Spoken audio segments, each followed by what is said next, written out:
Bonjour à tous, je suis vraiment en joie de vous retrouver et je vous remercie infiniment pour votre accueil sur ce podcast et ces conversations intimes parce que c'est vraiment ce que j'ai souhaité créer, c'est une bulle intime et d'aborder des conversations très importantes pour l'entrepreneuse, pour la leaduse, pour la femme qui a une entreprise à succès et qui en même temps veut tout avoir, celle qui veut être aussi à la tête d'une famille, celle qui veut aussi être présente pour son couple.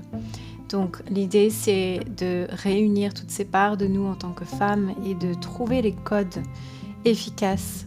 Et aujourd'hui, ce qu'on va faire, c'est s'attarder sur la structure, l'architecture nécessaire pour que l'entrepreneuse puisse être à fond dans son féminin, dans son plaisir, dans sa dévotion, dans sa créativité.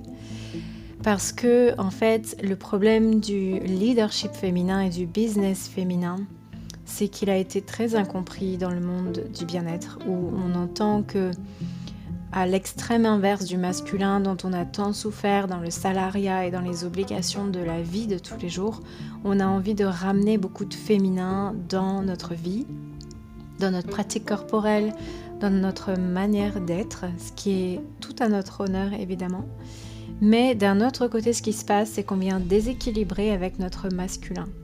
Et ce que je vois de plus en plus dans mes accompagnements, dans les programmes, dans les maisons, des femmes qui viennent travailler avec moi, c'est des femmes qui manquent de structure, qui manquent de solidité et qui manquent de stratégie. Et ça, je pense que c'est vraiment la base et c'est ce qu'on voit le plus en coaching individuel lors de mes programmes et de mes accompagnements. C'est une invitation à se recentrer sur ce qui fonctionne, sur ce qui est efficace. Donc il y a plusieurs choses que j'aurais aimé qu'on me dise quand je me suis lancée dans l'entrepreneuriat et de voir toutes les erreurs et toutes les choses, les apprentissages que j'ai eus seule, alors que j'aurais aimé qu'on m'accompagne en fait sur la durabilité de la mise en place de mon entrepreneuriat. Donc la première chose que j'ai envie de vous dire, c'est que quand on se lance auto-entrepreneuse, qu'on commence avec un petit statut de micro-entrepreneur par exemple, on est censé avoir un apport énergétique. Quand quelqu'un ouvre un restaurant, quand quelqu'un ouvre une entreprise, il a des sponsors, il a un apport financier, il a un prêt. Et moi, je ne suis pas partie avec un apport financier, je suis partie à moins 10 000 euros. Je suis partie avec des points en moins. Vous voyez, quand on commence un jeu vidéo, on a des points. Et ben moi, j'avais des points en négatif. Donc c'était un peu ça l'idée, c'était comment je vais faire pour créer un business à partir de rien sans mode d'emploi. Parce que mon problème pendant longtemps, c'était que j'étais une artiste à majorité polarité féminine dans ma vie et que je n'avais pas les codes business et les codes masculins, les codes de structure. Et c'est ce qui a fait que j'ai tellement galéré au début que j'ai eu vraiment ces moments de vie où je me suis dit mais en fait ça ne va jamais prendre. C'est comme allumer un feu avec du bois mouillé, ça ne prendra pas en fait. Donc ce que j'ai compris et conscientisé au fur et à mesure de mon développement, c'est que sans structure et sans stratégie, je ne vais nulle part et que je ne peux pas simplement lancer des ateliers à tâtons et faire des coups d'épée dans l'eau. Mais ce qu'il me faut, c'est une stratégie durable et pérenne. Donc c'est ce qu'on fait en coaching en individuel, c'est qu'on regarde la structure, on regarde l'architecture de la business. Et de quoi on parle quand on parle d'architecture ? En fait, l'architecture, c'est tout ce qui va s'imbriquer de manière assez naturelle dans notre temps de travail, dans ce qu'on va déployer comme énergie dédiée à notre business. C'est je me dédie à combien de pourcentage sur cette offre-là, sur cette proposition-là, sur ce produit-là, et à combien de pourcentage sur cet autre produit-là. Parce que ce que je vois beaucoup comme erreur dans l'entrepreneuriat, ce sont des femmes qui déploient une énergie monstrueuse pour du gratuit, des petits produits, des choses qui ne vont finalement pas rapporter énormément d'argent au final. Et qui procrastinent énormément à créer l'offre principale, c'est-à-dire l'offre phare. Ce que j'appelle l'offre phare en coaching, c'est celle qui va pérenniser la business. Donc, la première question à se poser, c'est quelle est mon offre phare? Et ça, c'est une question qui, en général, nous met toutes dans l'embarras et dans le doute et la confusion parce que, en général, on n'en a aucune idée. Donc, c'est pour ça que ces accompagnements sont créés aussi pour vous aider à trouver votre offre phare. On apprend à créer sur mesure une offre signature avec toutes les techniques nécessaires. Et quand je parle de technique, je ne parle pas de manipulation. Je ne parle pas de vente particulièrement. Je parle de proposition. Parce que le business féminin, c'est ça en fait. C'est un aspect de nous qui va proposer quelque chose au monde et qui ne va pas forcément vendre, mais qui fait une proposition évidemment à échange à un certain coût.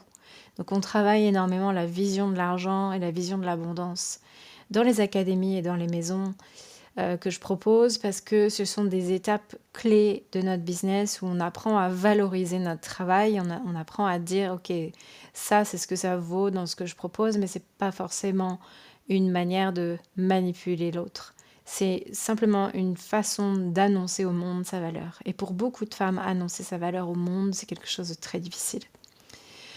Donc ça, c'est la première chose que j'ai envie de partager avec vous, c'est ce niveau d'expansion. En fait, il vient de l'architecture, il vient de la structure. Donc si vous n'avez pas cette structure-là, si vous n'avez pas cette compréhension, effectivement, vous pouvez être dans un état de stagnation. Donc un autre aspect très important à comprendre, c'est l'aspect multicasquette. Parce que quand on n'a pas d'apport financier et quand on n'a pas d'expertise dans tous les domaines qui sont nécessaires à la business, il faut accepter pendant un certain temps, et énormément de hautes leaders que je connais seront d'accord avec moi, c'est de vous dire que pendant un certain temps, c'est moi qui fais tout. Que je fasse ma newsletter, que je fasse mes emails, que je fasse mon Zoom, ma playlist, ma création de contenu, ma communication, mes taxes, mes factures, mes comptes, mes coachings, mes accompagnements, mes installations techniques, tout ça en fait, cette mise en place, c'est vous qui allez la faire. Et là, je mets un gros attention au burn-out parce qu'effectivement, quand on est au début d'une business, qu'on n'a pas d'apport financier, qu'on est multicasquette et qu'on s'épuise dans la mise en place, c'est là qu'il y a quelque chose qui ne va pas. Donc, c'est vraiment important pour la leaduse de comprendre ces mises en place qui sont nécessaires pour la pérennisation. La multicasquette, c'est une mise en place temporaire de début, mais c'est certainement pas ce qui va faire pérenniser par la suite. Et vous serez surprise du nombre d'entrepreneuses que je connais qui font ça depuis longtemps, qui sont dans une mise en place vraiment très ouverte et très grande, et qui sont encore dans la multicasquette et incapables de déléguer. Donc l'importance de la délégation, c'est comme si c'était un des thèmes les plus importants de l'entrepreneuriat. Donc c'est, je vais embaucher des freelances, je vais créer une équipe de gens qui vont comprendre ma philosophie, mes valeurs et qui vont être experts dans un domaine où moi je ne suis pas expert. Ça va me faire gagner du temps, mais pas que du temps. Ça va me faire gagner en tranquillité et en paix intérieure, en confiance en moi, et ça va me donner énormément de satisfaction. Donc moi, je travaille en ce moment avec 5 assistants, des hommes et des femmes, des gens qui sont vraiment qualifiés pour travailler autant dans la légalité, l'administratif, la structure, les taxes, que la technique, le digital et le design. Donc ces gens-là, en fait, sont des gens qui viennent appuyer ma vision de ma business et qui viennent participer. Et c'est très important de visualiser que la business est irriguée un peu comme un potager par différents jardiniers, différentes personnes qui viennent nourrir la business, lui donner de l'énergie, lui donner de l'intérêt, lui donner de l'attention, lui donner de l'abondance. Et moi, en tant que chef d'entreprise, et ça c'est une des choses que beaucoup d'entrepreneuses ont du mal à accepter, elles ont du mal à accepter qu'elles sont chefs d'entreprise. Et c'est une prise de conscience à avoir qu'à partir du moment où il y a une personne freelance que j'embauche pour me soutenir, je deviens chef d'entreprise. Et c'est ce qu'on travaille beaucoup dans les académies, dans les formations, dans les accompagnements que je crée dans les maisons. C'est cette compréhension que je suis une grande. Je le sais au fond de moi que je suis une grande, mais je suis une grande non pas que dans ma tête et dans ma vision, mais aussi je suis une grande dans ma manière de traiter la personne qui travaille avec moi sur mon projet, sur ma business. Et là, je dis attention aussi, parce que quand on parle de projet, on parle de hobby, on parle d'idées à côté de mon travail principal. Et très rapidement, en fait, la business, elle devient cette petite bulle accessoire à côté de ma vie. Alors que ce qu'une grande leaduse, une grande entrepreneuse, elle a compris, c'est que l'entrepreneuriat est au centre de sa vie. Sa création est l'extension de ses mains et de son cœur et de ses valeurs. Et si elle n'a pas compris qu'elle met ça au centre de sa vie comme étant la principale préoccupation, la priorité, comme un bébé, qui s'en occupe vraiment comme un bébé, qui a besoin d'énergie, qui a besoin d'être nourri, qui a besoin d'être entretenu régulièrement, alors on passe à côté de la vision de l'entrepreneuriat. Parce que l'entrepreneuriat, il est là pour que la muse, la créatrice et l'esprit créatif en nous se réalisent pleinement dans la matière. C'est certainement pas en travaillant pour la vision d'un autre entrepreneur, c'est-à-dire en étant salarié de quelqu'un d'autre, que notre legacy, que notre héritage, que notre trace, que notre empreinte va s'imprimer sur la terre et sur les nouvelles générations. Donc notre trace en général, elle passe dans l'entrepreneuriat par celle qui ose être canal de sa création. Et donc là, j'en appelle à la vision divine en fait. La canalisation divine de l'entrepreneuse, c'est qu'elle sait que quelque chose de plus grand doit passer à travers elle. Et moi, c'est beaucoup ce qui m'est arrivé dans mes créations et dans les académies dernières, c'est d'avoir créé des formations, des espaces de transformation qui me dépassent, qui vont au-delà de mes espérances de transformation. Non pas seulement en résultat, même si j'en ai beaucoup, mais plus dans l'expérience en fait qui se crée pour la personne, c'est-à-dire un espace clair de coïncidence, de synchronicité et de transformation que la personne recherchait pendant longtemps. Et c'est longtemps ce que les gens m'ont dit, en fait, c'est en fait ce que tu as créé, Camille, c'est indispensable à mon développement et j'ai cherché ça partout et je ne l'ai pas trouvé. Donc là, j'en viens à un point très important dans la clé de l'abondance, la clé d'une leaduse, la clé d'une entrepreneuse vraiment, c'est qu'elle sait comment se rendre indispensable. Et cet indispensable-là, moi, pendant longtemps, je ne l'ai pas compris. C'est-à-dire que ce qui était indispensable pour moi n'était pas indispensable pour quelqu'un d'autre. Donc, il a fallu que je m'aligne et que je matche avec des gens qui me trouvaient indispensable dans ce que j'apporte. Et il a fallu que je m'ajuste sur une fréquence radio que je ne connaissais pas, que je n'avais jamais rencontrée de ma vie. Et c'est là que j'en viens du coup aux accompagnements que je donne. C'est des alignements de fréquences en fait, où je sais avec qui je m'aligne. Et on ne parle pas de niche, parce que la niche, ça n'existe pas en fait. On parle de match de fréquence avec la personne qui va trouver ma proposition indispensable. Donc ça, c'est vraiment une chose que j'aurais aimé qu'on me dise quand j'ai commencé. C'est ce qui est indispensable et ce qui est profondément valeureux, qui a une immense valeur en fait aux yeux des autres, peut me paraître à moi aussi indispensable, comme peut me paraître à moi aussi très ordinaire. Et l'ordinaire, en fait, on n'a pas envie d'investir dans de l'ordinaire, parce qu'on est dans une société du fade et de la copie. Et c'est ça que j'ai envie de créer dans ces espaces d'académie et de maison et de formation. C'est des espaces où vous apprenez à devenir extraordinaire pour vous-même et par vous-même. Et c'est ça qui devient extraordinaire pour l'autre. Et la valeur, elle s'assoit exactement au milieu de ces deux connaissances. C'est-à-dire, d'une part, je suis indispensable, d'une autre part, je suis ordinaire ou extraordinaire. Et au milieu réside la valeur de ce que j'offre. Donc le prix est complètement subjectif en fait. C'est comment je vais qualifier ça et mettre un prix sur ça. Ça, c'est une autre question pour un autre épisode. Mais le moment actuel où j'essaye de me définir et de m'apprivoiser en tant qu'entrepreneuse, c'est quand je décide et que je fais un choix en fait. Et le choix de canaliser ça, c'est indispensable pour le monde. Et je vais y aller à fond pour donner au monde l'extension extrême de ce que j'ai envie d'offrir. C'est-à-dire que si j'ai une idée, et c'est ça le secret de la leaduse aussi, si j'ai une idée, je vais l'amener jusqu'au bout. Et si je ne l'amène pas jusqu'au bout, alors je suis quelque part en train de saboter mon projet et de procrastiner.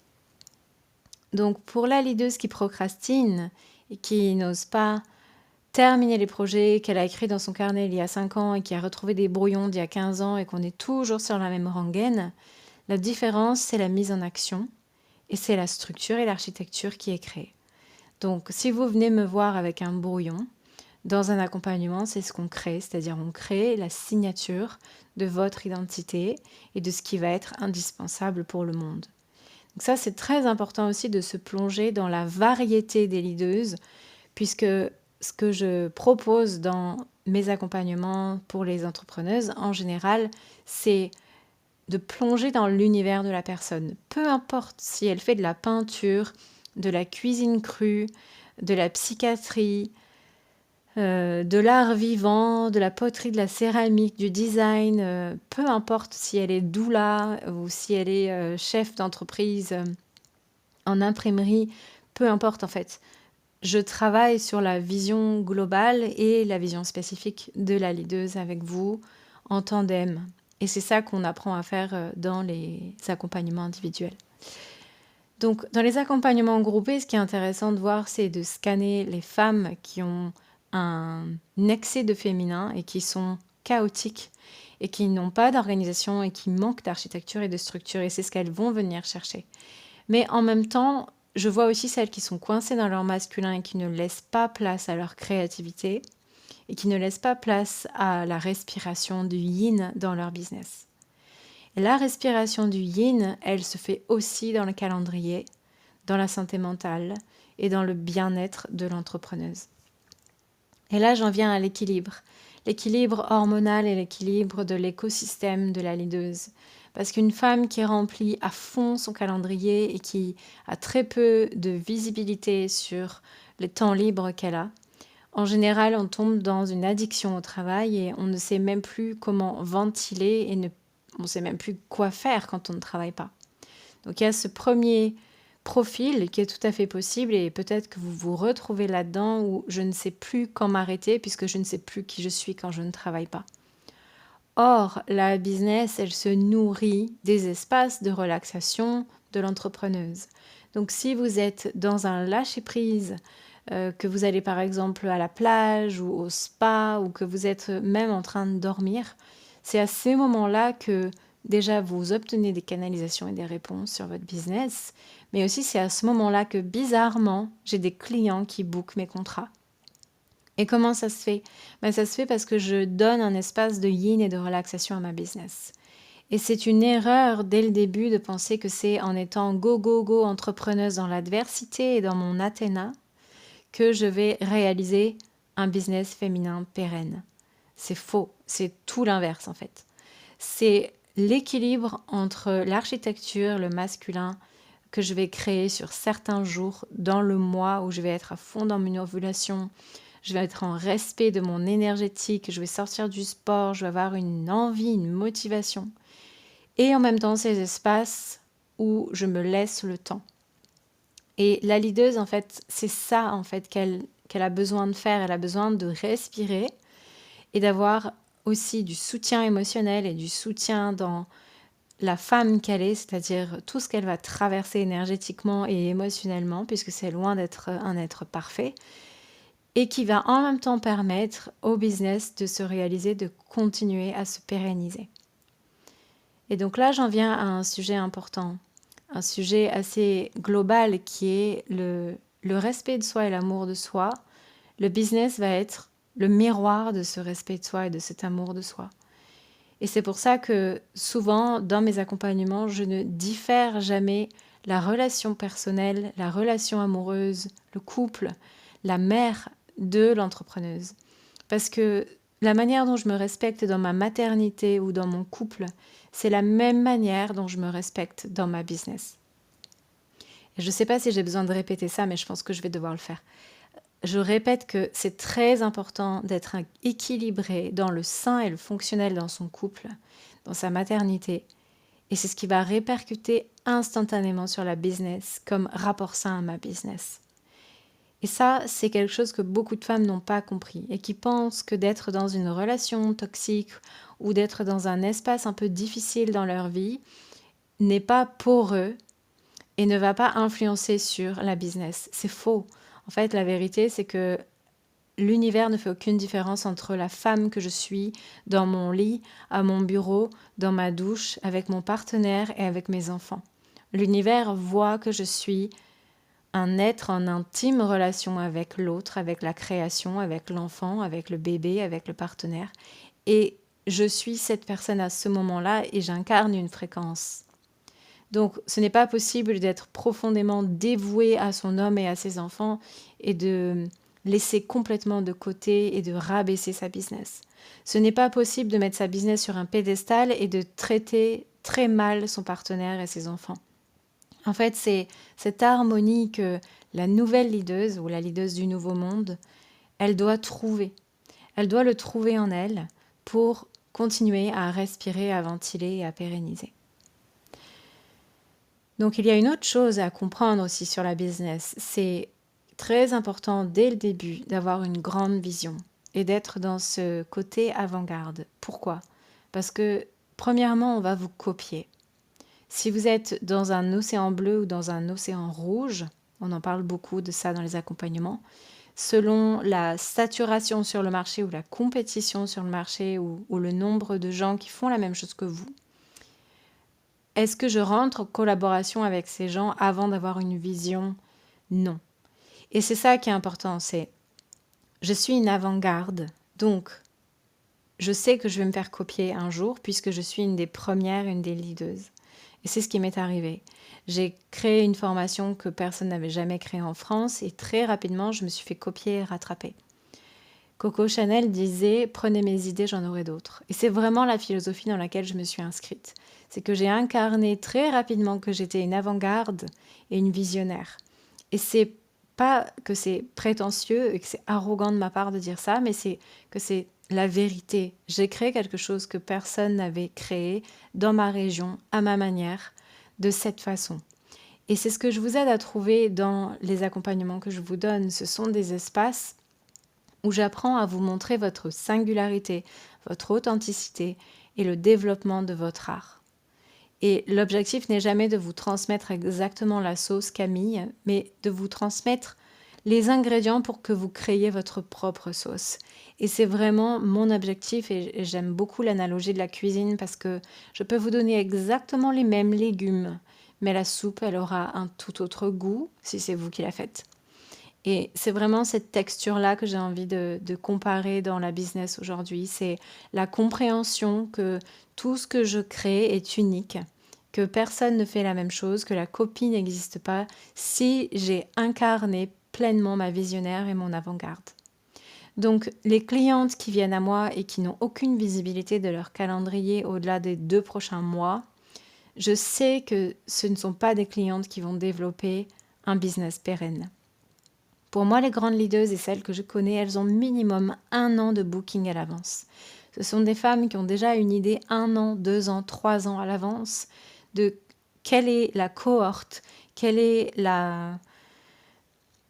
le calendrier qu'elles vont respecter en fait, quelle est la direction qu'elles vont prendre. Même si évidemment dans ces espaces de booking, on a laissé des espaces du féminin, des espaces de liberté, on se donne l'espace de modifier des choses, de modifier des dates, de modifier des titres. On est quand même sur une vision globale. Je sais qu'au mois de juin, j'ai des certifications. Je sais qu'au mois d'octobre, j'ai une retraite. Je sais qu'au mois de décembre, je suis dans une saison d'hibernation parce que je vais créer quelque chose de nouveau. Et il y a comme une anticipation du calendrier. Et la leaduse, elle est avant-garde, non pas seulement que dans sa vision, mais elle est avant-garde dans son calendrier. Et une femme qui dégage cette confiance avant-gardiste en elle, tout le monde a envie de travailler avec elle. Parce que c'est une leaduse dans l'âme. Et ces secrets de leaduse-là, je les développe dans une masterclass que je vous offre et qui est disponible sur mon site internet. Mais aussi, je vous les livre ici dans cet épisode. Pourquoi ? Parce que j'aimerais que vous preniez conscience, pour celles qui se lancent dans l'entrepreneuriat ou pour celles qui sont déjà à un niveau développé d'entrepreneuriat, qu'il n'y a rien de simple en fait. Ce qu'on m'a fait vivre, et j'en parlerai dans un autre épisode, en tant qu'entrepreneuse à mes débuts, était absolument inhumain et injuste. En France, j'ai eu des bâtons dans les roues, j'ai eu des gens qui m'ont critiqué, qui m'ont rabaissé et qui sont allés à contre-courant de ma vision, de mes rêves, de mes valeurs, de mes projets. Est-ce que je les ai écoutés? Jamais. Est-ce que j'en ai souffert? Bien sûr. Et c'est ça qui est intéressant, c'est de voir qu'en France, on n'a ni le mode d'emploi et on est aussi dans une société qui va à l'encontre de l'aide de l'entrepreneuse. On fait semblant de nous aider en nous abaissant des rabattements de taxes, en nous disant qu'on a 2 ans, si on ne dépasse pas ce seuil, etc. Sauf que moi, au début de mon entrepreneuriat, que je fasse 80 € de chiffre d'affaires ou des millions de chiffres d'affaires, peu importe en fait, je suis cette femme qui est limitée par un seuil. Et le seuil, dans le règlement français des entrepreneurs, c'est un seuil qui me limite dans mon subconscient. C'est-à-dire, si je dépasse ce seuil, qu'est-ce qui va se passer? Et ce seuil-là, ce seuil de l'argent, c'est-à-dire combien de chiffres d'affaires je vais faire, c'est un chiffre ingrat puisque c'est un chiffre qui comprend les impôts, les taxes, ce que je gagne, c'est pas vraiment ce que je gagne en fait. Et donc je suis dans une diminution où je moi-même me rabaisse à 50% pratiquement de ce que je vaux. Et je ne sais plus qui je suis. En fait, identitairement, l'entrepreneuse, quand elle est face à sa facture URSSAF, elle ne sait plus qui elle est. En fait, elle est dans cette peur et cet ADN de peur, il est transmis de génération en génération. Donc la France fait semblant de soutenir les entrepreneurs, mais c'est faux. En fait, on va à l'inverse du soutien. Donc ce qui est intéressant de voir, c'est que si je suis une avant-garde et que j'incarne pleinement ma pleine puissance, parce que j'ai une foi inébranlable, parce que j'ai mes piliers fondamentaux d'entrepreneuse, et on les voit d'ailleurs dans les accompagnements, c'est que je sais que je suis cette femme qui avance quoi qu'il arrive. Et peu importe ce que l'univers m'envoie comme bâton dans les roues, comme découragement vis-à-vis des impôts, etc., je suis cette femme qui sait à l'avance qu'elle va tripler, quadrupler sa valeur et son offre au monde. Je ne parle pas d'ego, je ne parle pas de course à la dopamine, je parle simplement d'une femme qui impacte avec son cœur, avec sa puissance, parce qu'elle est alignée avec son cœur. Donc s'aligner avec son cœur, c'est quelque chose qu'on n'apprend pas à faire au tout début de l'entrepreneuriat, parce qu'on est dans la peur. Donc comment voulez-vous vous aligner dans votre cœur quand vous êtes dans la peur? Et c'est pour ça qu'il faut prendre les bons réflexes. Les réflexes des pratiques corporelles, des prières, de mettre du divin, de mettre du féminin, de mettre de la douceur, de mettre de la créativité, de la joie, du plaisir, de la beauté dès le début pour implanter dans la graine de mon fruit qui va pousser plus tard dans ce grand potager que je suis en train de construire, d'ores et déjà l'amour de l'entrepreneuriat. L'entrepreneuse, c'est celle qui se libère, c'est celle qui donne, c'est celle qui casse un schéma. Et ce n'est pas du tout ce que le système français veut pour nous. Le système français, quelque part, après 2-3 ans d'activité, réduit tous les abattements forfaitaires et fait en sorte que vous payez toutes vos taxes bien comme tout le monde et augmente de plus en plus ces taxes. Donc augmente le taux de peur, augmente la menace, augmente la pression. Et c'est comme si, c'est marrant, hein, on nous a nommées entrepreneuses. Comme si on était celles qui prennent quelque chose. Alors que nous sommes celles qui donnent. Les entre-donneuses du monde, ce sont celles qui vont diffuser une générosité, un don au monde. Donc cette réflexion-là, c'est moi qui l'ai en me disant, en fait, je ne prends rien. Je ne prends rien à personne. Je ne prends rien à l'État. Je ne prends rien aux gens que j'aide. Au contraire. Je donne immensément en échange d'une somme d'argent que j'ai décidé qui est juste pour ma création et pour mon temps et mon énergie. Et c'est ça qu'on apprend à faire aussi dans les programmes que j'offre, c'est la capacité à se mesurer l'impact qu'on a sur le monde. Et c'est ça, une leaduse, une entrepreneuse qu'elle aurait aimé savoir dès le début, c'est qu'elle sait que l'impact qu'elle a sur le monde est incommensurable, ne peut pas être mesuré. Donc j'avais vraiment envie de vous exprimer cette passion que j'ai pour l'entrepreneuriat qui a été tellement un chemin difficile pour moi et j'en parlerai dans d'autres épisodes et en même temps un des chemins les plus gracieux et les plus éveillants. Parce que dans cet éveil de l'entrepreneuse, il y a l'acceptation que ces outils ne sont pas donnés exprès pour qu'on enlève la fibre artistique, en fait, qu'on enlève la fibre divine et créative qu'il y a dans notre business. Donc, soit je suis une femme qui fait beaucoup d'argent, qui est déconnectée de son cœur, soit je suis une femme qui est dans son cœur et qui ne fait pas beaucoup d'argent. Mais je suis difficilement les deux. En tout cas, ce sont les profils des femmes qui viennent me voir. Donc, l'objectif, c'est de remettre du cœur dans l'ego quand on est dans la course à l'argent et à la célébrité. Et l'objectif, c'est aussi de remettre de l'ego et du moteur, quelque part, dans celle qui est trop dans son cœur. Parce que l'ego peut être aussi de notre côté si on arrive à le dompter, si on arrive à être nous au volant de la voiture et lui, on le met à l'arrière et on sait que, d'une certaine manière, sa motivation va être un moteur pour notre entrepreneuriat. Donc, ce que j'invite chacune qui écoute ce post aujourd'hui, cet épisode et cette conversation, en fait, ce que je vous invite à faire, c'est de vraiment comprendre qu'est-ce que vous donnez au monde, vous qui êtes entrepreneuse, vous qui êtes entre-donneuse. Et de ces étapes-là que j'ai listées aujourd'hui avec vous, de toutes ces étapes-là, quels sont les points faibles qui ont besoin de travailler. Et c'est à ce moment-là, et c'est à cet endroit-là que moi, si j'étais avec vous, je travaillerais. C'est un état de complexité et en même temps de compléter tout ce qui est nécessaire à l'équilibre, à l'écosystème de l'architecture de la business et au bien-être de l'entrepreneuse, qui sont indéniablement liés. Je vous remercie pour votre écoute et je vous souhaite de réécouter cet épisode si c'est nécessaire et de le partager avec vos amis, avec les gens qui vont bénéficier de ce podcast. Et évidemment, si vous avez l'envie de commenter, de liker, de partager, ce sera d'un grand soutien pour moi qui suis en plein lancement de ce podcast et qui découvre aussi petit à petit mes auditrices et mes auditeurs. Donc merci à vous, je vous embrasse et je vous dis à très bientôt.